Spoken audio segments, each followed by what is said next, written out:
గౌరవ కేటీఆర్ గారి గురించి పదే పదే కాంగ్రెస్ పార్టీ వాళ్ళు వారిని ఉద్దేశించి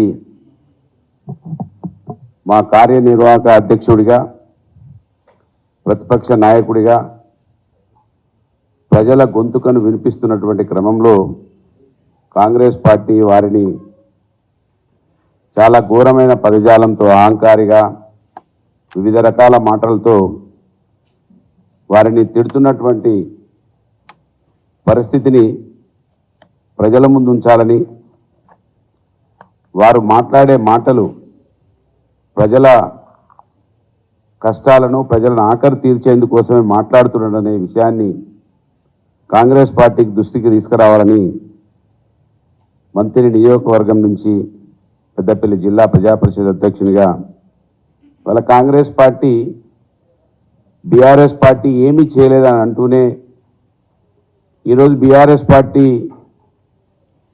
ఎగ్జాములలో ఉత్తీర్ణమైనటువంటి స్టాఫ్ నర్సులకు రిక్రూట్మెంట్ పత్రాలను ఇస్తూ ఏమీ చేయలేదని చెప్తా ఉన్నది. ఆర్టీసీ బస్సులను మొన్ననే ఆర్టీసీకి అప్పచెప్పినటువంటి 600-700 బస్సులను ఇచ్చి బీఆర్ఎస్ ప్రభుత్వం ఏం చేయలేదని చెప్తున్నది.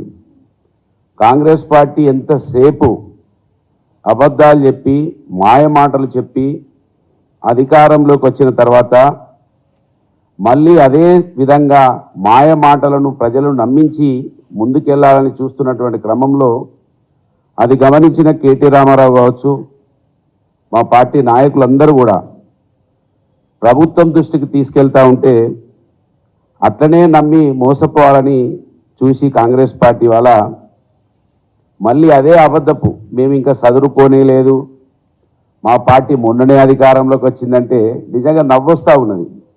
ఈ దేశంలో మా పార్టీకి 100 సంవత్సరాల పైచీలకు చరిత్ర ఉన్నదని చెప్పుతూనే ఇవాళ కొత్తగానే ఆవిష్కరించిన పార్టీలాగా ఇప్పుడే రిజిస్ట్రేషన్ అయినట్టుగా ఇంతకుముందు వీళ్ళకి అధికారం అంటే లేదు తెలియనట్టుగా నిజంగా మాట్లాడడము వాళ్ళకి సిగ్గు అనిపిస్తలేదని నేను భావిస్తూ ఉన్నాను. మీరు 5 సంవత్సరాలుగా లక్షల కోట్ల రూపాయల అప్పులు తెచ్చిరని బదనాం చేసిండ్రు.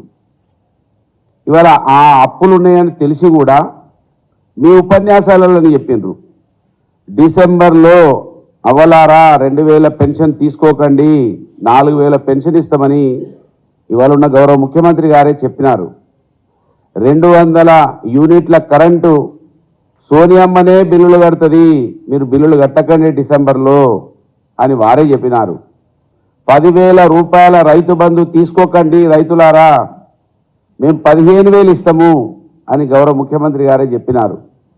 వీటిని మర్చిపోయి మీరు వివరిస్తుంటే దాన్ని దృష్టికి తీసుకొస్తున్న కేటీ రామారావు గారిని పట్టుకొని ఎన్నో విచిత్రకరమైనటువంటి మాటలతో మీరు దూషిస్తూ ఉన్నారు.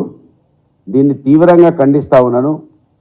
బడుగు బలహీన వర్గాల ప్రతినిధిగా ఇవాళ ఎక్కువ శాతం కేసీఆర్ గారి పథకాలు ఏ వర్గాలకైతే అందినాయో ఆ వర్గాల నుంచి వచ్చిన బిడ్డగా ఒక మామూలు మధ్యతరగతి నుంచి ఇవాళ ఎమ్మెల్యే స్థాయికి ఎదిగినా కూడా, జిల్లా పరిషత్ చైర్మన్గా ఉన్నా కూడా ఇవాళ గ్రామాలలో పెన్షన్ తోటి బతికేటువంటి మా అవ్వలు మా తండ్రులు నిజంగా ఏదో గొప్పగా జరుగుతుందని, రైతు బంధు అయితే నిజంగా చాలామందికి ఆధారమైంది.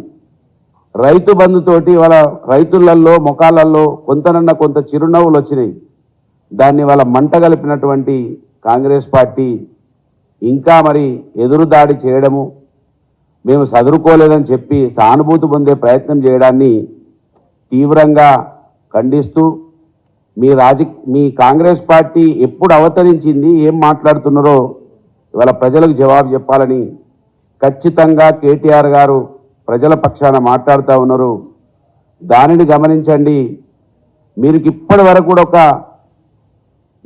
దిశానిర్దేశం ఈ సమాజానికి ప్రజలకు తెలంగాణ రాష్ట్ర ప్రజలకు చెప్పలేదు. ఏది ఎప్పుడు ఇస్తాము, ఏది ఎప్పుడు చేస్తాము, 4,000 ఎప్పుడు ఇస్తారో చెప్తలేరు, 15,000 రూపాయలు ఎప్పుడు ఇస్తారో చెప్తలేరు. ఆ 2 ఎకరాలకో 3 ఎకరాలకో ఇప్పటి వరకు పడ్డ వాటిని కూడా ఎప్పుడు వస్తున్నాయో తెలియకుండా మీరు వ్యవహరిస్తున్నారు. ఏవి కూడా ఒక రూట్ మ్యాప్, ఒక క్యాలెండర్ రిలీజ్ చేయకుండా మీరు వివరిస్తూ మా పార్టీ నాయకులు మాట్లాడితే దాడులు చేస్తూ వివిధ రకాల దుర్భాషలు ఆడుతున్నటువంటి మీరు ఆలోచన చేయండి. ఇప్పటికైనా ప్రజలు ఎదురు చూస్తూ ఉన్నారు, మీ మీద ఆశలు పెట్టుకున్నారు ఏదో చేస్తారని. ఇంత ఘోరంగా ఒక నెల రోజుల లోపలనే వాళ్ళ గ్రామాలలో అనేక వీడియోలు వస్తున్నాయి. ఇట్లా జరుగుతుంది అనుకోలేదు, ఇన్ని అబద్ధాల అని బాధపడుతూ ఉన్నారు. ఇప్పటికైనా కళ్ళు తెరవండి అని కాంగ్రెస్ పార్టీని డిమాండ్ చేస్తూ ఉన్నాను. ముఖ్యమంత్రి గారు అన్న మాటల మీద నిలబడాలని. మీరు ఎక్కువ రోజులు చెప్పలేదు, 4,000 పెన్షన్, 15,000 రైతు బంధు, కరెంటు, ఈ 3 అయితే డిసెంబర్లోనే ఇస్తామని చెప్పిండ్రు. 2 లక్షల రుణమాఫీ కూడా డిసెంబర్లోనే ఇస్తామన్నారు. మీ వీడియోలు కూడా ఉన్నాయి కనుక దానిని గమనించమని ఈ వేదిక ద్వారా కాంగ్రెస్ ప్రభుత్వాన్ని డిమాండ్ చేస్తూ ఉన్నాను.